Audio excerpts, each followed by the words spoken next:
एक बहुत छोटी सी बात है, स्वान को और गऊ को श्रद्धा पूर्वक देने से दिन सुबह, दिन के, दोपहर के, रात के किए गए पाप मिट जाते हैं और कई पापों का प्रायश्चित होता है स्वान को देने से, गौ को देने से, भूखे को देने से, जीव को देने से। पंच बलि हमारे यहां बताई गई है, उन पर एक दिन मैं चर्चा करूंगा। एक बार निरीह पशु के सामने खड़े होकर कुछ देकर देखो उसे, मनोरंजन के लिए नहीं, कभी नहीं। मैं जब बहुत छोटा था तो थोड़ा बहुत मैंने विज्ञान पढ़ा होगा बचपन में, और तब की मुझे मेरी कविता याद आती है, उसको एक अंश सुनाता हूं कुछ इधर उधर के। सब कुछ चीर फाड़ कर देखा हमने, मेंढक और आदमी के अंदर अंतर केवल इतना पाया। सब कुछ चीर फाड़ कर देखा हमने, मेंढक और आदमी के अंदर अंतर केवल इतना पाया कि मेंढक मनोरंजन के लिए आदमी पर कंकड़ी नहीं फेंकता। सब कुछ चीर फाड़ कर देखा हमने, मेंढक और आदमी के अंदर अंतर केवल इतना पाया कि मेंढक मनोरंजन के लिए आदमी पर कंकड़ी नहीं फेंकता। सच मानिए, कोई जीव मनुष्य को छोड़कर अपने मनोरंजन के लिए उसे मनुष्य का कभी अहित नहीं किया, कभी नहीं किया। हाँ, हमने उन पर एक तरह से एहसान जरूर किया होगा, रोटी दे रहे हैं, कुछ और कर रहे हैं। एक बार निष्काम भाव से इन पशुओं के पास जाइए, पंछियों के पास जाइए, गौ के पास जाओ एक बार, और फिर पुराणों में पढ़कर देखो उसका फल। ऐसा कहते हैं, गौ की सेवा अश्वमेध यज्ञ जैसे फल जैसी है। जितने भी देवताएं सब वो गौ में वास करते हैं। रूठ कर बैठ गई लक्ष्मी जी एक दिन, उन्होंने कहा मैं नहीं जाऊंगी गौ में, गौलोक में। पता लगा सारे देवता चले गए, ब्रह्मा विष्णु महेश सनकादिक नारद यम वरुण कुबेर सप्तऋषि सब चले गए, यक्ष गंधर्व किन्नर, और लक्ष्मी जी रूठ कर बैठ गई। बोली सब जाएं भलाई, मैं तो कभी नहीं जाऊंगी। मैं क्यों जाऊंगी गौ के भीतर? मेरे नारायण कभी नहीं जा सकते।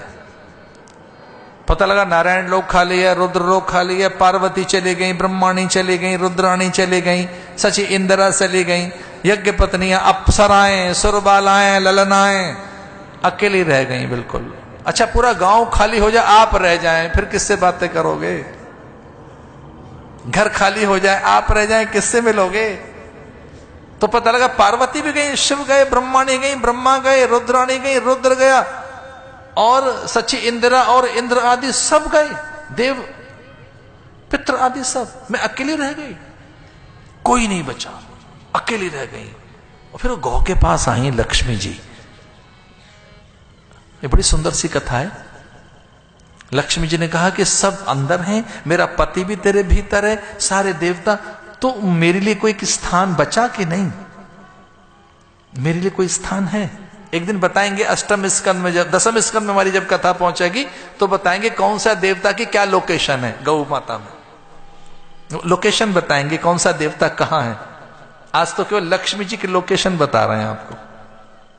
लक्ष्मी जी ने कहा कि मेरा स्थान क्या है, मैं कहां रहूंगी?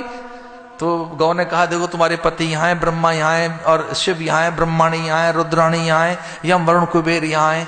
तो उन्होंने कहा कोई स्थान बचा, एक भी स्थान जहां मैं रह सकती हूं?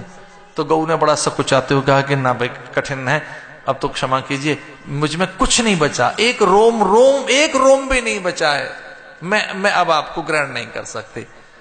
तो लक्ष्मी ने कहा कुछ तो बचा होगा। तो गौ ने कहा कि मेरा गोबर बचा हुआ है, उसमें बैठना हो तो आ जाओ।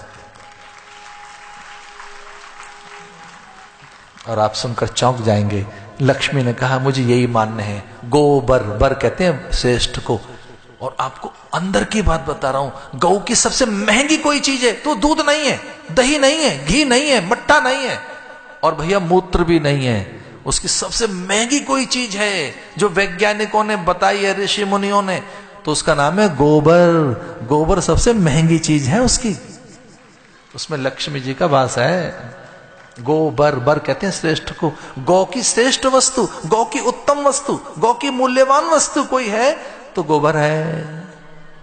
आइए चलो एक और बात सुने, ये मूत्र में कौन है? सारी नदियों ने अभिमान के साथ कहा हम सारी नदियां चली गई, गंगा ने मना कर दिया। गंगा ने कहा कि हमको भी गौ में जाना पड़ेगा। गंगा जी कहाँ है? मूत्र में गंगा जी का वास है। गंगा जल और मूत्र की कल्चर करके देखिए, एक गौ का मूत्र और गंगा जल एक चीज है। आपको एक और चौंकाने वाली बात बताएं, केवल गऊ का मूत्र ही ऐसा है, इसे औटाओगे तो मावा बन जाएगा, खोया बन जाएगा, और किसी का मूत्र मावा नहीं बनता। गाय के मूत्र को औटाइए और उसे उबालिए तो क्या बन जाएगा? मावा। उसकी गोलियां बनाकर रख लो, हेडेक में काम में आएंगी। उसकी गोलियां बन रही हैं, मावा बनता है उसका, उसे औटाओगे। किसी भी प्राणी के मूत्र को औटाने से मावा और खोया नहीं बनता, उससे बनता है। फिर गौरोचन कैसे बनता है, गाय के खुर से क्या मिलता है, पूंछ से क्या मिलता है, एक एक करके बताएंगे। सारी चीजें आज नहीं, 10वें स्कंद में एक बार गौ माता को आ जाने दीजिए, फिर लोकेशन से बताएंगे कौन सी चीज क्या है। लेकिन यह सच है कि अगर बहुत आप अवसाद में हैं तो गौ माता को छू लीजिए, अवसाद आपका भाग जाएगा। अवसाद कहते हैं डिप्रेशन को। अगर आप अवसाद में हैं, भय चिंता में हैं, तो गौ के पास जाइए।